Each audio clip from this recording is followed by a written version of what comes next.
আসসালামু আলাইকুম। একটু পরেই আজান দিবে, বেশি কথা বলার সুযোগ নাই। যুব শক্তির প্রতি শুভেচ্ছা, অভিনন্দন রইল। যুব শক্তি সংগঠিত হচ্ছে, এই সংগঠিত হওয়ার পরিধিকে আমাদের আরো ব্যাপকভাবে বাড়াতে হবে। সামনে আমাদের জাতীয় নাগরিক পার্টি এনসিপি বিরোধী দলের যে ভূমিকা, সে শক্তিশালী ভূমিকা অবতীর্ণ হবে। সেটা শুধু সংসদে নয়, সেটা রাজপথে। আমাদের অবশ্যই বিচার সংস্কারের দাবিতে অটল থাকতে হবে।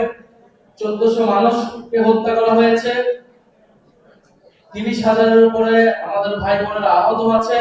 সেই আহত ভাই বোন এবং শহীদদের সেই হত্যার বিচার আমরা আদায় করে ছাড়বো ইনশাআল্লাহ। শরীফ ওসমান হাদি হত্যার বিচার আমরা আদায় করে ছাড়বো ইনশাআল্লাহ। আগে এই জুলাই হত্যাকাণ্ডের বিচার নিশ্চিত করতে হবে, তারপর অন্য সকল কথা আমরা শুনবো। দ্বিতীয়ত হচ্ছে, অন্তর্বর্তী সরকারের সময় অনেকগুলো অধ্যাদেশ জারি করা হয়েছিল, যে অধ্যাদেশগুলোকে অনুমোদন দেওয়ার দায়িত্ব হচ্ছে এই বাত ব্যথা, প্যারালাইসিস কিংবা আর্থ্রাইটিস, আধুনিক ফিজিওথেরাপি ও পুনর্বাসন চিকিৎসায় নির্ভরযোগ্য নাম ডিপিআরসি। বর্তমান যে সংসদ অধিবেশন হবে, সেই সংসদের সকল অধ্যাদেশকে অনুমোদন করা হবে। এটা আমরা আশা করব সরকার দল বিরোধী দল সবাই সেই জায়গায় সম্মত হবে।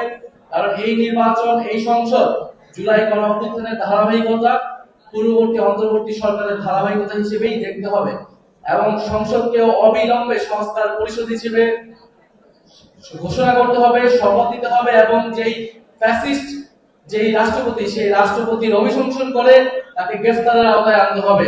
আমরা কোন ফ্যাসিস্টদের চিহ্ন এই বাংলাদেশে রাখবো না। জুলাই গণঅভ্যুত্থানের সেই দাবিগুলোতে আমরা যুবশক্তি ভূমিকা রাখবে, এটা আপনাদের প্রতি আমাদের আহ্বান থাকবে। এবং জাতীয় নাগরিক পার্টির প্রতি সকলেই সবাই দোয়া রাখবেন, সমর্থন রাখবেন। আসসালামু আলাইকুম।